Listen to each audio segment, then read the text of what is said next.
அன்பு சகோதர சகோதரிகளே, வேதம் என்ன சொல்கிறது? ஒரு குணஸ்தாலியான ஸ்திரீயுடைய சுவாபம் என்ன, ஒரு புத்தி உள்ள ஸ்திரீயுடைய சுவாபம் என்ன என்று வேதம் சொல்கிறதை நாம் இப்போது நாம் கவனிக்கப் போகிறோம். பாருங்க, நீதிமொழி 14:1 வாசித்தீங்கன்னா, புத்தியுள்ள ஸ்திரீ தன் வீட்டை கட்டுகிறாள். புத்தி இல்லாத என்ன செய்கிறாள்? தன் கையினாலே இடித்து போடுறாள். இன்றைக்கு புத்தி உள்ள ஸ்திரீ, அவருடைய சுவாபம் என்ன, குணம் என்ன, ஒரு புத்தி உள்ள ஸ்திரீயாக வீட்டுக்கு வரும் பொழுது எப்படி நடந்து கொள்வாள் என்கிறதை நாம் கவனித்து நாம் கடைசி ஜெபிக்க போகிறோம். இதை கேட்டுக்கொண்டிருக்கிற அன்பு சகோதர சகோதரிகளே, நீங்கள் 2 சாராரும் கேட்கலாம். இப்போ பெண்கள் மாத்திரமல்ல, ஆண்களும் கேட்கணும்.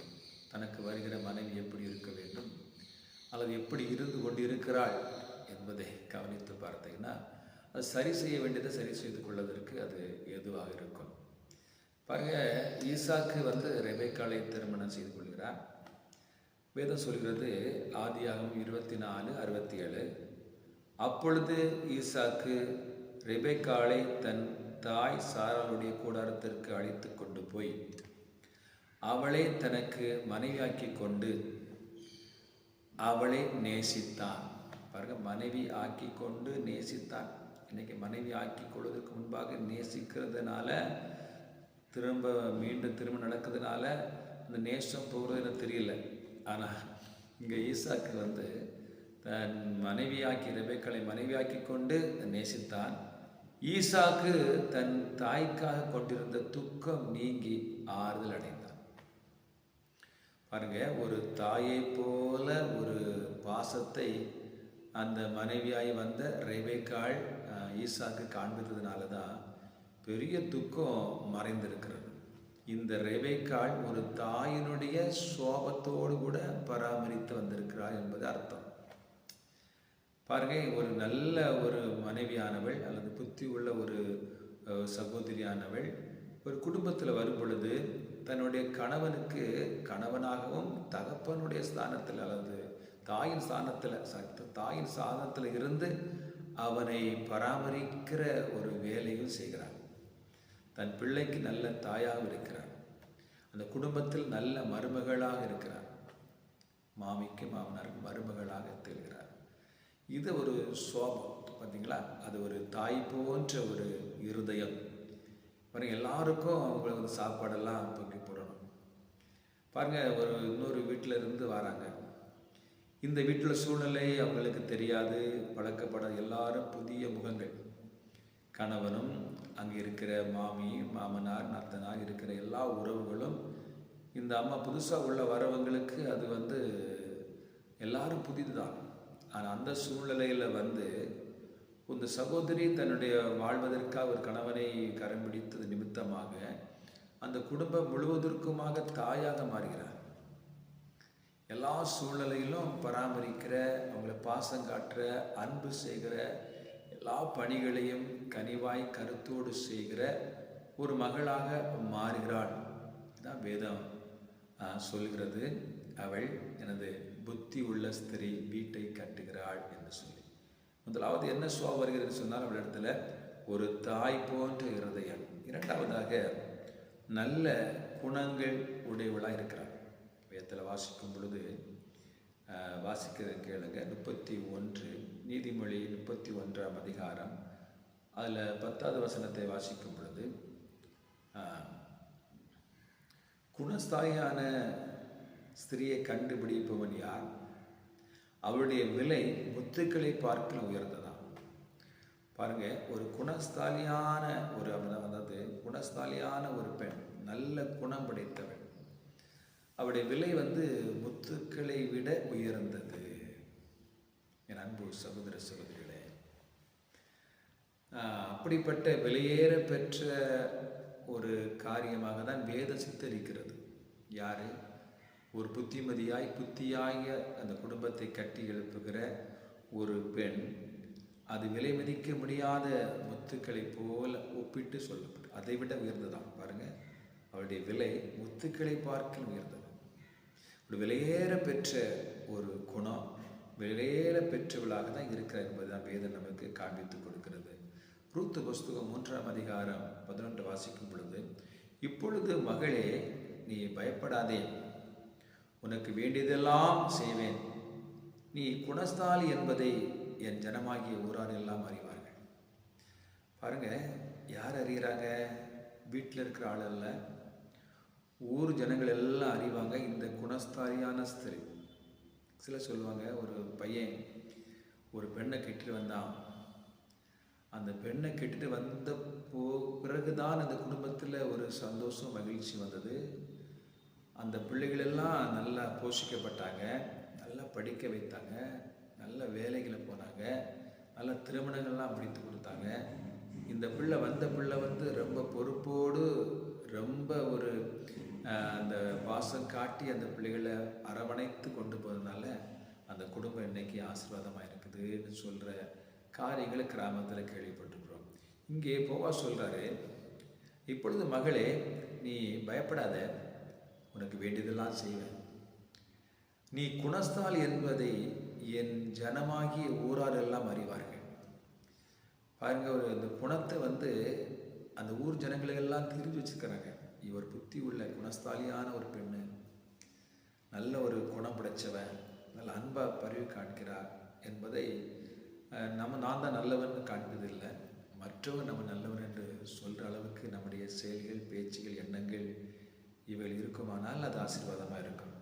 பாருங்க, நீதிமொழி 3:15 வாசிக்கும் பொழுது, முத்துக்களை பார்க்கிலும் அது விலையேற பெற்றது, நீ இச்சிக்கத்தக்கது ஒன்றுக்கும் அதற்கு நிகர் அல்ல. அவ்வளவு விலையேற பெற்றது ஒரு குணஸ்தாலியான ஸ்திரீயுடைய காரியம் சொல்லப்பட்டிருப்பாருங்க. 12:4 வாசிக்கும் பொழுது நீதிமொழி, குணஸ்தல ஸ்திரீ தன் புருஷனுக்கு கிரீடமாக இருக்கிறாள், லட்சை உண்டு பணியில் அவனுக்கு எலும்புரிக்க இருக்கிறார். ஒரு குணஸ்தாலியான நல்ல குணமுள்ள ஒரு பெண்ணு தன் புருஷனுக்கு கிரீடத்தை போல இருக்கிறார். உயரமான இடத்துல தான் கிரீடம் வைக்கப்பட்டிருக்கிறோம். அவ்வளவுக்கு அந்த கனத்தை அந்த புருஷனுக்கு அவர் சம்பாதித்து கொடுக்கிறார். தன்னுடைய பேச்சில், நடக்கையில், எண்ணங்களை பாருங்க. வேதம் சொல்கிறது, நீதிமொழி 19:14, வீடு ஆஸ்தி பிதாக்கள் வைக்கும் சுதந்திரம், புத்தி உள்ள மனைவியோ கர்த்தர் அருளும் ஈவு. ஒரு புத்தி உள்ள ஒரு மகள், ஒரு மணமகள் வருவதுதான் அது ஒரு பெரிய ஈவு, தேவனுடைய ஆசீர்வாதம் என்று வேதம் காண்பித்து கொடுக்கிறது. என் அன்பு சகோதர சகோதரிகளே, இன்றைய நாட்களில் இப்படிப்பட்ட இந்த குணாதிசயங்கள் எல்லாம் குறைந்து கொண்டிருக்கிற நாள் இருக்கும். இப்படிப்பட்ட சுவாபங்கள் பார்க்க முடியலை, இப்படிப்பட்ட குணம் பார்க்க முடியலை. நான் எதற்கு வேண்டி இந்த வீட்டில் கிடந்து இவ்வளவு பாடுபடணும், ஈவனிங் கஷ்டப்படணும்? என் தகப்பன் வீட்டில் சுகமாக இருந்தேன், என் தாய் தான் எல்லாம் சமைத்து கொடுப்பாங்க, தாய் எல்லாம் நல்லா கவனிச்சிருப்பாங்க. இங்கே நான் தான் எல்லாம் சமைக்க வேண்டியிருக்குது, நான் தான் எல்லாரையும் கவனிக்க வேண்டியிருக்கு, நான் தான் பார்க்க வேண்டியிருக்கிறதுன்னு சொல்லுகிறவர்கள் தான் பெரிய இருக்கிறாங்க. இந்த குணாதிசயங்களை வெளிப்படுத்துறதில்ல. இந்த ரூத்து பாருங்க, ரூத்துடைய சந்ததியில் தான் இயேசு கிறிஸ்துவே பிறந்தார். நல்ல தாழ்மை, தன்னுடைய மாமியோடு கூட வாழ்ந்தால் அவளோடு கூட தான், அவள் எங்கே இருக்கிறாள் அங்கே தான், எங்கே எதை சாப்பிட்றாள் அங்கே சாப்பிட்றோம், எங்கே மறிக்கிறாள் அங்கே மறிக்கிறோம் என்று சொல்லி தன்னை அர்ப்பணித்து தன் மாமியை பற்றி கொண்டு வந்தார். அவளுக்கு ஒரு நல்ல வாழ்வை ஆண்டவர் கொடுத்தார் என்று சொல்லி வேதத்தில் வாசிக்கிறோம். மூன்றாவதாக பாருங்க, ஒரு நம்பிக்கைக்குரியவளாக இருப்பாள். புத்தி உள்ள ஸ்திரீ ஒரு நம்பிக்கைக்குள்ள இருப்பாள். வேதம் சொல்கிறது, அவள் புருஷனுடைய இருதயம் அவளை நம்பும், அவன் சம்பத்து குறையாது என்று சொல்லி நீதிமொழி 31:11 வாசிக்கிறோம். அவள் புருஷனுடைய இருதயம் அவளை நம்பும், அவன் சம்பத்து குறையாது. அர்த்தம் புரியுதா உங்களுக்கு? பாருங்க, ஒரு புருஷனுக்கு ஒரு நம்பிக்கைக்குரியவளாக இருக்கணும் துணை. எல்லாவற்றையும் அங்கே ஒப்பு கொடுக்கிறவனாக, எல்லாவற்றையும் கவனிக்கிற என்ற அதிகாரத்தை கொடுக்கிற அளவுக்கு இருக்கணும். சம்பத்து குறையாது என்று சொன்னால் ஆஸ்தி குறையாது. சிலர் சொல்லுவாங்க வெளிநாட்டிலேருந்து, ஐயா 10 வருஷம் நான் சம்பாதித்தேன், எல்லாம் இந்த அம்மாவுக்கு தான் அனுப்பி கொடுத்தேன், என் மனைவிக்கு தான். இங்கே பார்த்தா ஒன்றுமே இல்லை, என்ன செய்தான்னு தெரியலை, எதுவுமே வாங்கலை, எதுவுமே செலவு பண்ணலை என்னுடைய சம்பாத்தியம் எல்லாம் வீணாகிவிட்டது, என் உழைப்பெல்லாம் வீணாகிவிட்டது என்று சொல்லி துக்கப்படுகிற அநேக புருஷமார்களை கவனிக்கிறோம். என் அன்பானவர்களே, பாருங்கள், நம்பிக்கைக்குரியவளாக இருக்க வேண்டும். ஒரு ஸ்திரியானவள் ஒரு புருஷனுக்கு நம்பிக்கைக்குரியவளாக இருக்க வேண்டும். புருஷன் பாருங்க சொல்லுவாங்க, அவளுடைய புருஷன் இருதயம் அவளை நம்பும். பாருங்க, ஆண்டவர் நம்ம நம்பணும்னா ஆண்டவருடைய கட்டளைகளுக்கும் பிரமாணங்களுக்கும் கீழ்ப்படியணும். தகப்பன், என்னுடைய தகப்பனை நம்ப வேண்டும், ஆனால் என் தகப்பனுக்கு பிரியமாக இருக்கணும். யோசேப்பு தன் தகப்பனுக்கு பிரியமாக இருந்தான் என்பது வேதத்தில் வாசிக்கிறோம். எனவே யோசேப்பை தகப்பன் நம்பினார். இதை பார்த்து கொண்டிருக்கிற அன்பு சகோதர சகோதரிகளே, உங்களை நம்பி ஆண்டவர் பொறுப்பு தரணும், ஒரு ஒளி தர வேண்டுமானால் நீங்கள் அப்படிப்பட்ட உண்மை உள்ளவனாக தேவனுக்கு பயந்து பொல்லாப்பை விளக்கிறவளாக இருக்கும் பொழுதுதான் செய்ய முடியும். அதே போல் ஒரு தன் வருகிற மனைவியானவள் அல்லது துணையானவர்கள் அந்த புருஷனுக்கு நம்பிக்கைக்குரிய பாத்திரனாக இருந்தால் தான் அந்த குடும்பம் சமாதானமாக இருக்கும். இல்லாட்டா எல்லாம் சந்தேகப்பட்டு இருப்பாங்க, எல்லாவற்றும் சந்தேகப்படும். அப்போ நம்பிக்கைக்குரியவளாக ஆரம்பத்திலிருந்து இருந்துடணும். எந்த வகையில் குற்றம் கண்டுபிடிக்க முடியாத அளவுக்கு நம்முடைய பேச்சு, எண்ணம், செயலாக இருந்தால் தான் ஒரு ஆசீர்வாத நன்மைகள் இந்த குடும்பத்தில் வரும், பெரிய சமாதானம் வரும். பார்த்தீங்களா, அந்த வேதம் சொல்லுது பார்த்தீங்களா, அவன் சம்பத்து குறையாதிருக்கும். ஒரு நாள் ஆசீர்வாதம் குறைவாது அந்த குடும்பம் செழிப்பாக இருக்கும். அந்த ஆஸ்தியை பெருக்கி கொண்டே இருப்பாங்க. சிலர் பார்த்துருக்கேன், 2 வகையான குடும்பங்களை கவனித்திருக்கிறேன். ஒரு குடும்பம் லட்சக்கணக்கான பணங்களை சம்பாதித்து புருஷன் கொடுத்தாலும் அது காணாமல் போகும். சில குடும்பங்கள் புருஷன் கொடுக்குற கொஞ்சம் பணத்தை வைத்து அதை பெருக்கி அது இடத்தையும் சில காரியங்களை வாங்கி அதை பெரிதாக்கி காண்பிக்கிற ஸ்திரீகளும் இருக்கிறாங்க. எனவே நாம் எப்படி இருக்க வேண்டும் என்பதை நாம் இந்த கவனித்துக் கொள்ள வேண்டியது அவசியப்படுகிறது. அடுத்தது பாருங்கள், 4வது காரியம், அவன் நன்மை செய்கிறவளாக இருக்கிறான். நீதிபதி 31:12 சொல்லுது, அவள் உயிரோடு இருக்கிற நாளெல்லாம் அவனுக்கு தீமை அல்ல நன்மையை செய்கிறான். கவனிச்சிங்களா, உயிரோடு இருக்கிற நாளெல்லாம் தன்னுடைய புருஷனுக்கு தீமை செய்யவே இல்லை, நன்மை செய்கிறான். இன்றைக்கி நம்ம பத்திரிக்கையெல்லாம் பார்க்குறது நமக்கு வெளி சொல்லுறதுக்கே நமக்கு பயமாட்டம் அருவருப்பாக இருக்கிறது. தன்னுடைய சொந்த கையினால் புருஷனை கொலை செய்துவிட்டு இன்னொரு நபரோடு ஓடி போகிற சூழ்நிலைகள் சர்வசாதாரணம் நடக்கிறது. அதை தன்னுடைய பிள்ளைகளை கொலை செய்கிற காரியங்கள் இந்த நாட்களில் அதிகமாக இருக்கிறது. பாருங்க, அவள் உயிரோடு இருக்கிற நாளெல்லாம் அவனுக்கு தீமை அல்ல நன்மையே செய்கிறாள். எப்படி நன்மை செய்யலாம் என்று சொல்லி யோசிச்சு இன்னைக்கு யோசித்து எப்படி அவனை பகைக்கலாம், எப்படி அவனை தூற்றலாம், எப்படி குறை கண்டுபிடிக்கலாம் என்று தான் ஆராய்ந்து பார்க்குறாங்க. இன்னைக்குள்ள சமுதாயத்தில் வாழ்கிற இந்த குடும்ப பெண்கள் இதை கவனிக்க வேண்டியது அவசியம். நான் தீமை செய்யக்கூடாது, நன்மை செய்யணும். அவர்கள் தீமை செய்தால் சகித்து கொண்டு அதை தாங்கிக் கொண்டு அந்த குடும்பத்தை சரி செய்து நடத்துகிற ஒரு நல்ல இருதயம் வேணும்.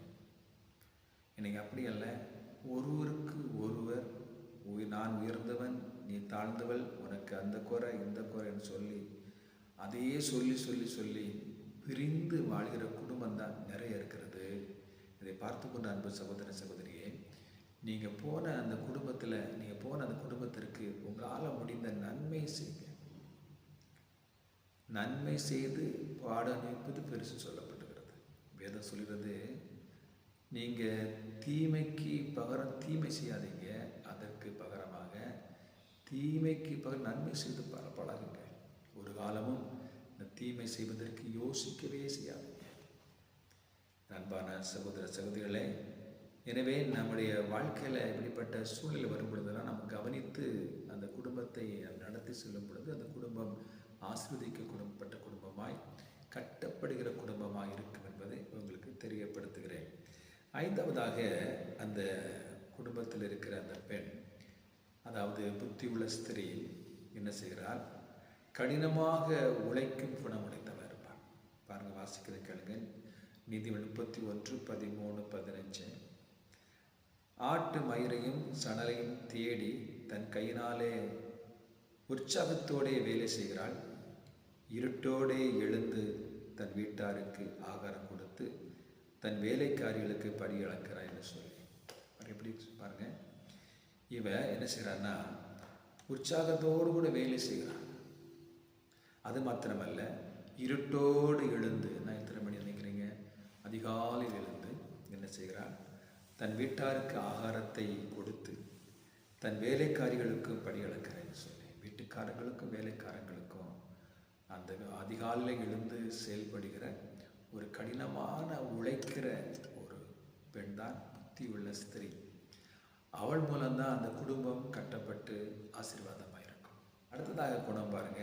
6வது விஷயம், ஞானமாய் பேசுகிறாள்.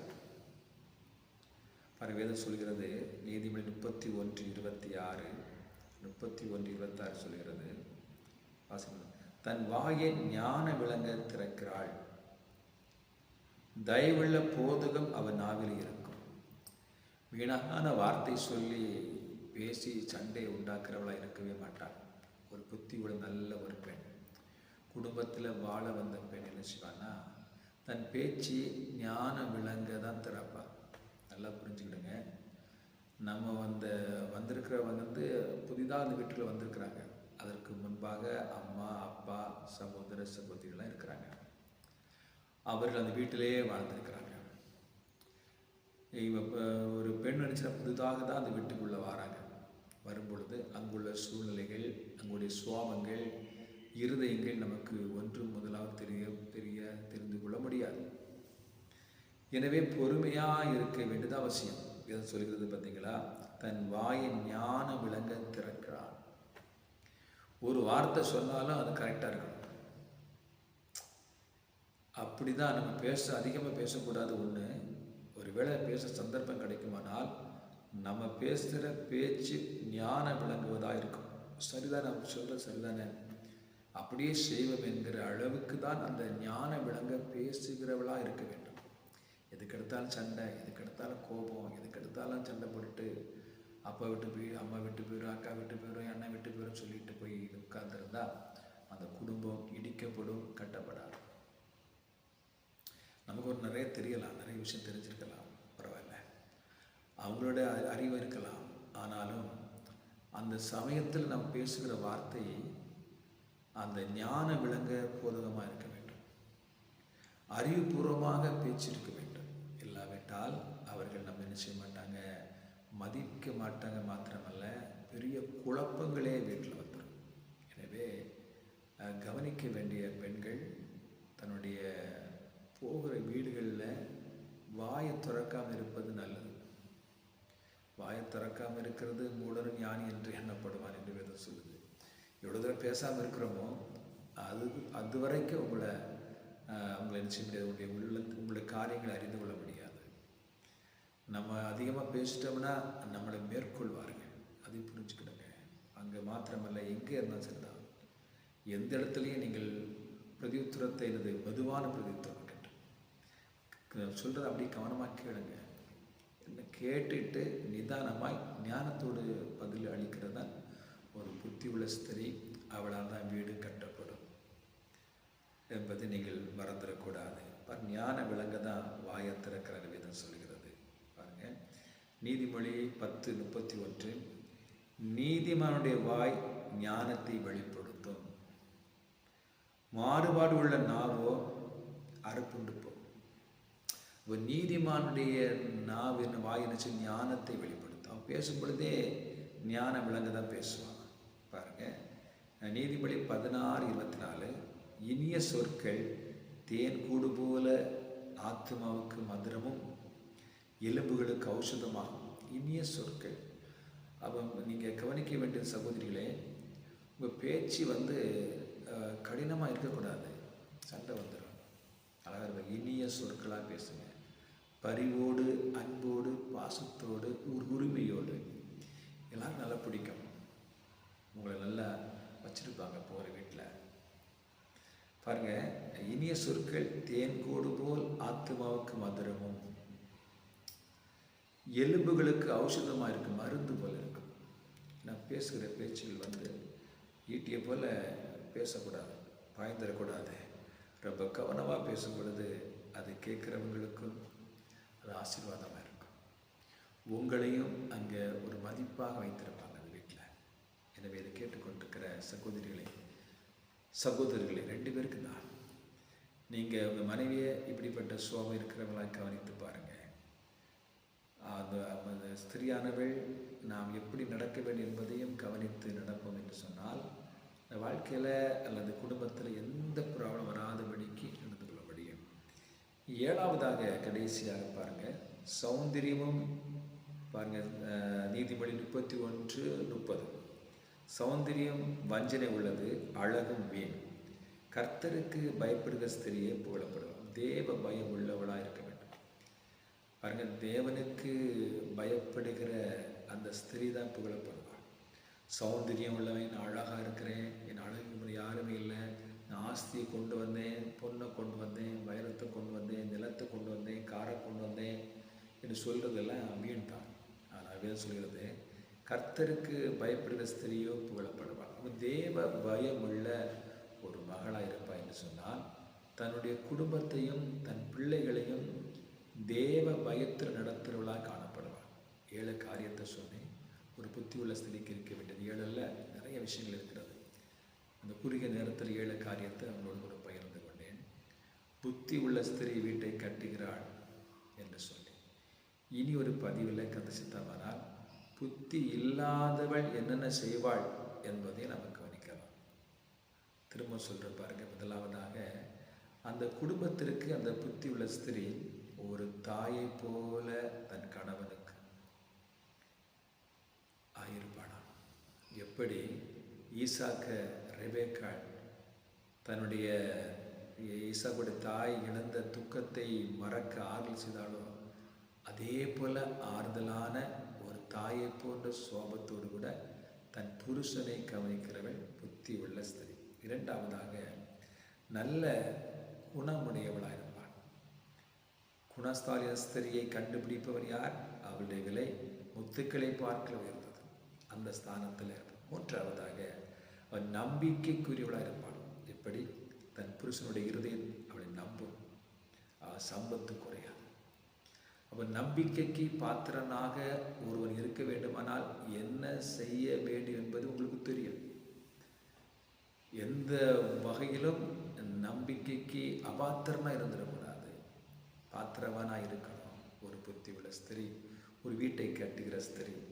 பாருங்கள், அந்த 4வதாக, நன்மை செய்கிறவளாய் இதை சொல்லிட பாருங்க. அவள் உயிரோடு இருக்கிற நாளெல்லாம் அவனுக்கு தீமை அல்ல, நன்மையை செய்கிறாள். நீதிமொழி 31:12.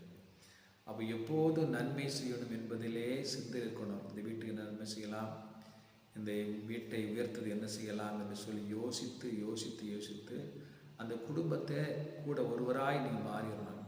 அவங்க கூட இருந்து நன்மை செய்கிற பிள்ளைகளாக இருக்கும் பொழுது அவர்தான் அந்த வீட்டை கட்டுகிற ஸ்திரீ, மற்றவங்க இடிக்கிற ஸ்திரீ. 5வதாக, கடுமையாக உழைக்கிற குணம். காலையில் எழுந்து தன் தேவனை துதித்து ஆராதித்து தன் செய்கிற கடமைகளை, ஆகாரத்தை, மற்ற காரியங்கள் என்னென்ன உண்டோ எல்லாவற்றையும் சுறுசுறுப்பாக உற்சாகத்தோடு கூட செய்கிற, கடினமாக உழைக்கிற ஒரு பெண் தான் அந்த வீட்டை கட்டி எழுப்புகிற பெண். 6வதாக, அவன் ஞான விளங்க பேசுவான். சும்மா வளவளவளன்னு பேசி பேசி சண்டையை வளர்க்க மாட்டான். பேசுனா கரெக்டாக இருக்கும். அதிக பேசல என்ன வரும்? பாவம் வரும். எனவே குறைவாக ஞானமாக ஞான விளங்க அவருடைய சபையில் அல்லது அந்த வீட்டில் நீங்கள் பேசும் பொழுது உங்களுடைய ஸ்தானம் உயர்ந்திருக்கும். உங்களுக்கு மதிப்பு ஒரு நாளும் குறையாது. எனவே வீட்டை கட்டி எழுப்புகிற ஸ்திரியானவள் தன் ஞான விளங்க நிச்சயமாய் பேசுவாள். கடைசியாக, தேவ பயம் உள்ளவளாய் இருப்பாள். அழகு சௌந்தரியம் எல்லாம் மாயதான். கர்த்தருக்கு பயப்படுகிற ஸ்திரியே புகழப்படுவாள். யார் புகழப்படுவாள்? தேவனுக்கு பயந்து அவருக்கு கட்டளை கீழ்ப்படுகிற ஒரு ஸ்திரீ தான் அவள் புகழப்படுவாள் கர்த்தரால. இதை கேட்டுக்கொண்ட அன்பு சகோதரிகளே, இப்படிப்பட்ட நற்குணங்கள் உள்ள ஸ்திரீகளினால தான் ஒரு வீடு கட்டப்படும் என்று வேதம் சொல்லுகிறது. ஒருவேளை இதில் ஏதாவது ஒரு குறை உங்களுக்கு இருக்குமானால் கவலைப்படாதீங்க, கேளுங்க, சரிப்படுத்திக் கொள்ளலாம். எனக்கு இப்படிப்பட்ட சோபங்கள், ஒரு சில சோபங்கள் குறைவாக இருக்குது என்று நீங்கள் ஆண்டவர் சமூகத்தில் கேட்டு, இப்படிப்பட்ட சோபம் உடையவர்களால் மாத்திரம்தான் ஒரு ஆரோக்கியமான குடும்பம் அல்லது ஒரு ஆரோக்கியமான ஒரு கிராமம், சமுதாயம் உருவாக முடியும். ஒரு குடும்பம் கட்டப்படும் பொழுதுதான் ஒரு தெரு அல்லது ஊர், தேசம் கட்டப்படும். குடும்பத்திலிருந்து ஆரம்பிக்கிறார். எனவே இப்படிப்பட்ட சோபத்தை இல்லாமல் கேளுங்க, இருக்குமானால் இன்னும் அதிகமாக இதில் பெருகுங்க. ஆண்டவர் உங்களை ஆசீர்வதிப்பார். நாம் ஜெபிப்போம். எங்களை அதிகமாக நேசிக்கிற எங்கள் பரலோக பிதாவே, ஸ்தோத்திரம் அப்பா. புத்தி உள்ள ஸ்திரீ தன் கையினால் அந்த வீட்டை கட்டி எழுப்புகிறாள். புத்தி இல்லாதவள் தன் கையினால் அதை இடித்து போடுகிறார் என்று வேதத்தில் வாசிக்கிறோம். ஆண்டவரே, இதை கேட்ட ஒவ்வொரு பிள்ளைகளும் இதில் எதையாவது குறைவுள்ளவளாக இருக்குமானால் அதை சரி செய்து கொண்டு தேசத்தில் ஆண்டவரை ஆசீர்வதிக்கப்பட்ட குடும்பமாய் அந்த குடும்பத்தை மாற்றப்பட கிருபைகளுக்காய் ஸ்தோத்திரம். என் தேவன் அப்படி செய்வீராக. இயேசு கிறிஸ்து வெளியேறப்பட்ட நாமத்தில் ஜெபிக்க நல்ல பிதாவே, ஆமேன், ஆமேன். God bless you. கர்த்தர் ஆசீர்வதிப்பார். மீண்டும் இன்னொரு பதிவில் உங்களை சந்திக்கிறோம்.